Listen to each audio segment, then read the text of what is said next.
Hello everyone.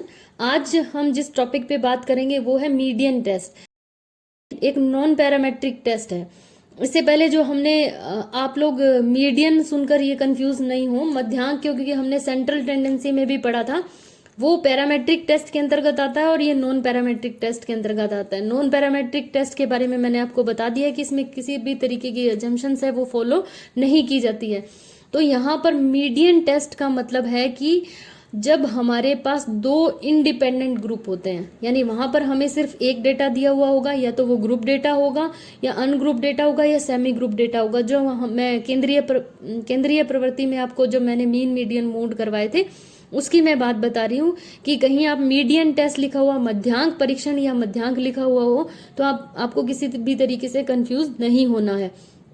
Median जो central tendency के अंतर्गत आता है उसमें हमें जो डेटा दिए हुए होते हैं वो नॉर्मली डिस्ट्रीब्यूटेड होते हैं, जिसके आधार पर हमें क्या निकालना होता है, मीडियन निकालना होता है। यहाँ पर जो मीडियन टेस्ट है वो नॉन पैरामेट्रिक टेस्ट है और यहाँ पर हमें दो इंडिपेंडेंट ग्रुप दिए जाएंगे। मतलब हमें यहाँ पर एक डेटा नहीं, हमें यहाँ पर ए या बी दो ग्रुप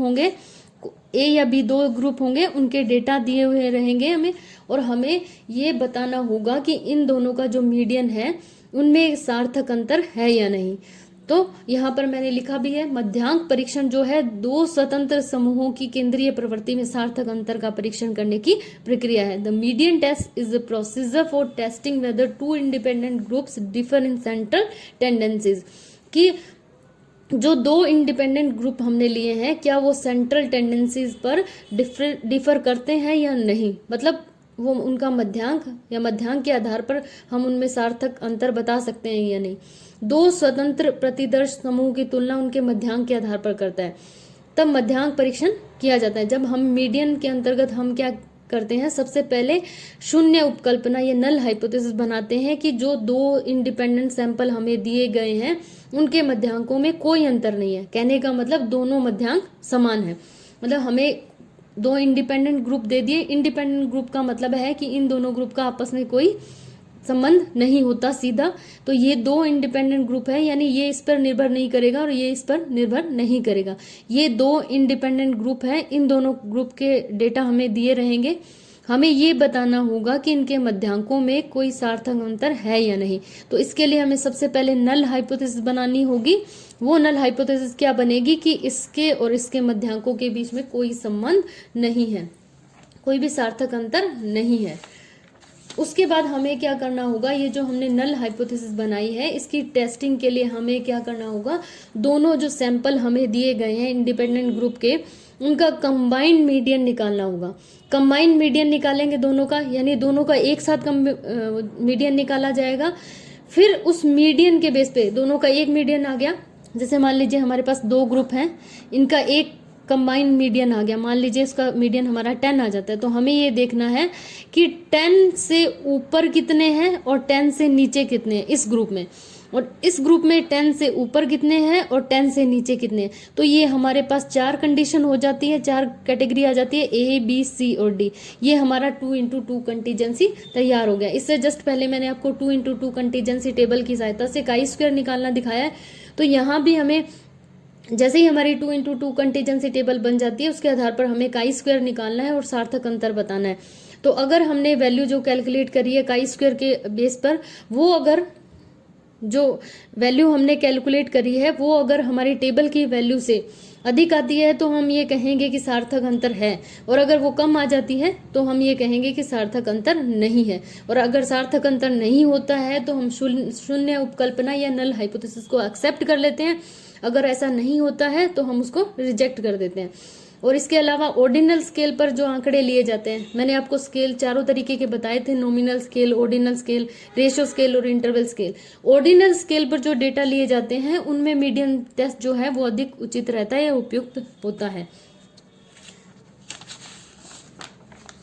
उसके बाद आपको क्वेश्चन किस तरीके का मिलेगा, जैसे मान लीजिए एक एक्सपेरिमेंटल ग्रुप और एक कंट्रोल ग्रुप है, उनमें जो प्राप्तांक हमें मिले हैं उनमें हमें ये बताना है कि इन दोनों ग्रुप के बीच में सार्थक अंतर है या नहीं, इनके जो मध्यांक हैं उनमें सार्थक अंतर है या नहीं। तो एक्सपेरिमेंटल ग्रुप और कंट्रोल ग्रुप, ये मैंने आपको जब एक्सपेरिमेंटल मेथड करवाया था तब मैंने आपको बताया था कि एक्सपेरिमेंटल ग्रुप वो होता है जिसमें आईवी उपस्थित रहता है और कंट्रोल ग्रुप वो होता है जिसमें आईवी नहीं रहता है। मतलब जिस पर हम अपनी रिसर्च कर रहे हैं वहां पर हमने जिसे स्वतंत्र चर माना है, वो स्वतंत्र चर जहां उपस्थित रहता है उसे हम एक्सपेरिमेंटल ग्रुप कहते हैं, और जहां पर उपस्थित नहीं होता है उसको हम कंट्रोल ग्रुप कहते हैं। तो यहाँ पर हमें दोनों के डेटा दे रखे हैं, हमसे ये पूछा जाएगा। ये जरूरी नहीं है कि आप एक्सपेरिमेंटल ग्रुप और कंट्रोल ग्रुप दिया रहेगा, आप कोई भी डेटा दिए हो सकते हैं। 2 कैटेगरी होंगी, दोनों के बारे में हमें स्कोर दिया रहेगा और हमसे पूछा जाएगा कि इनके मीडियन में सार्थक अंतर है या नहीं। जैसे एक बुक में एक एग्जांपल दे रखा है कि जैसे मान लीजिए हम तीर रेखा और पंख रेखा वाला अगर प्रैक्टिकल करते हैं तो उसमें ये बताया गया है कि इतने लोग वो हैं जिन्होंने तीर रेखा को बड़ा बताया, इतने वो हैं जिन्होंने तीर रेखा को छोटा बताया। कंट्रोल ग्रुप में वो हैं जिन्होंने तीर रेखा को बड़ा बताया, ये इन्होंने तीर रेखा को छोटा बताया। इस तरीके से कोई भी 2 ग्रुप आपको दिए हो सकते हैं। जहाँ जैसे हमने यहाँ पर एक्सपेरिमेंटल और कंट्रोल ग्रुप लिए हैं, आपको कोई भी 2 ग्रुप मिलेंगे। उसके लिए हमें सबसे पहले क्या करना होगा, कंबाइंड मीडियन निकालना होगा। कंबाइंड मीडियन निकालने के लिए फॉर्मूला वही जो हमने पहले मीडियन निकाला था अनग्रुप डेटा से, n+1/2। तो n हमारा कितना है, यहाँ पर 16, यहाँ पर 15। 16 और 15 हमारा कितना रहेगा, 31। 31 में जब हम 1 ऐड कर देंगे तो हमारा 32। 32 को जब हम 2 से डिवाइड करेंगे तो हमारा 16th आएगा। यानी हमारा 16th या 16वां नंबर जो है वो हमारा क्या आएगा, मीडियन आएगा, कंबाइंड मीडियन। तो कंबाइंड मीडियन निकालने के लिए हमें दोनों तरफ से ये देखना होगा कि 16 नंबर पर कौन सी संख्या आती है। तो यहाँ से हम काउंट करना स्टार्ट करेंगे 1, उसके बाद ये 2, 3, 4, 5, उसके बाद 6, 7, 8, 9, 10, 11, 12, 13, 14, 15 और 16। 16 पे हमारा जो है वो 18 आ रहा है। यानी हमें क्रम से गिनना है। इसमें जो डेटा दिए हुए होंगे वो ऑर्डर से दिए होंगे। ऑर्डिनल स्केल पर जो डेटा होते हैं उसी पर हमें मीडियन टेस्ट निकालना होता है। अगर ऑर्डर में नहीं दे रखे होते हैं तो हमें इनको ऑर्डर में लिखना होता है। तो यहाँ हम क्रम से देखेंगे कि दोनों का कंबाइंड है, इसलिए हम देखेंगे कि 16वें नंबर पे कौन सी संख्या आ रही है। तो हमने जब 16 काउंट किया तो हमारी 16वें नंबर की संख्या जो थी वो 18 आ रही है। इसका मतलब हमारा जो मीडियन है वो कितना है, 18। अब हमें देखना है कि इस ग्रुप में, कंट्रोल ग्रुप में 18 से ऊपर कितने हैं, 18 और उससे नीचे कितने हैं, और एक्सपेरिमेंटल ग्रुप में 18 से ऊपर कितने हैं और 18 से नीचे कितने हैं। ये लाइन मैंने इसीलिए लगाई है ताकि हमें पता रहे कि यहाँ पर 18 है, 18 से ऊपर वाले उधर जाएंगे, 18 और 18 से नीचे वाले इधर आएंगे। यहाँ पर 17 है, 18 नहीं है, 19 है, तो ये रेखा हमने यहाँ पर खींच ली। अब यहाँ पर इसको हम A मान लेंगे, इसको B मान लेंगे, इसको C मान लेंगे और इसको D मान लेंगे। ये चारों हमने बना लिए। अब यहाँ पर कितने हैं, 1 2 3 4 5 6 7 8 9। तो 9 हमारे A में आ गए, 1 2 3 4 5 6 हमारे B में आ गए, 1 2 3 4 5 6 7 हमारे C में आ गए, 1 2 3 4 5 6 7 8 9 हमारे D में आ गए। ये हमारी कंटीजेंसी टेबल तैयार हो गई। तो इसको हम इस तरीके से लिख देंगे, सब ग्रुप अबव मीडियन, मीडियन से ऊपर, और बिलो मीडियन, मीडियन से नीचे। ये एक्सपेरिमेंटल ग्रुप और ये कंट्रोल ग्रुप। अभी हमने गिना, ए में हमारे 9, बी में 6, सी में 7 और डी में 9। अब इनका टोटल 15, इनका टोटल 16, ऐसे इधर देख लेंगे, इनका टोटल 16, इनका टोटल 15, टोटल हो गया 31। इसका मतलब हमने टेबल जो है वो सही बनाई है। उसके बाद हम जैसे हमने काई स्क्वायर में किया था वैसा ही काई स्क्वायर का फॉर्मूला लिख देंगे, n AD माइनस BC की whole square, A plus B, C plus D, A plus C और B प्लस D। तो यहाँ पर हमें 31 हमारा n है और 81 A और D को जब हमने मल्टीप्लाई किया, 9 को 9 से मल्टीप्लाई किया तो हमारा 81, 7 को 6 से मल्टीप्लाई किया तो हमारा 42 आया। उसका हमने स्क्वायर किया, 81 में से जब हमने 42 को माइनस किया 39 को जब स्क्वायर किया तो 1521 आया।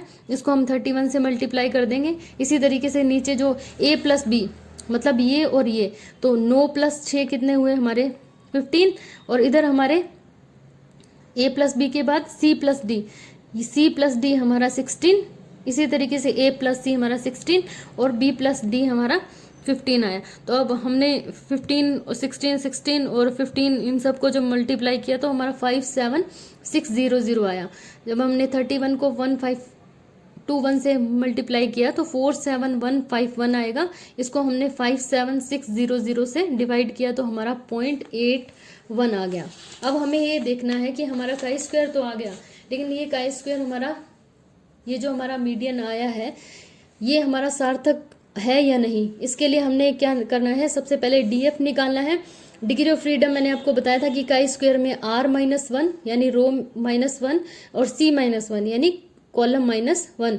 तो हमारी रो भी 2 है यहाँ पर, क्योंकि हमने 2 × 2 कंटीजेंसी टेबल तैयार करी है, और कॉलम भी 2 है।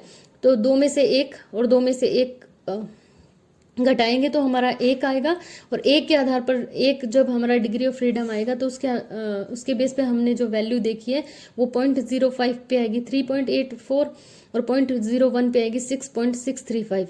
तो यहाँ जो हमने वैल्यू कैलकुलेट करी है वो इससे बहुत कम है। तो हम ये कह सकते हैं कि इस एक्सपेरिमेंटल ग्रुप और कंट्रोल ग्रुप के जो मीडियन है उनमें सार्थक अंतर नहीं है। तो यहाँ पर हमारी जो नल हाइपोथेसिस है उसको एक्सेप्ट कर लिया गया और रिसर्च हाइपोथेसिस को रिजेक्ट कर दिया गया है।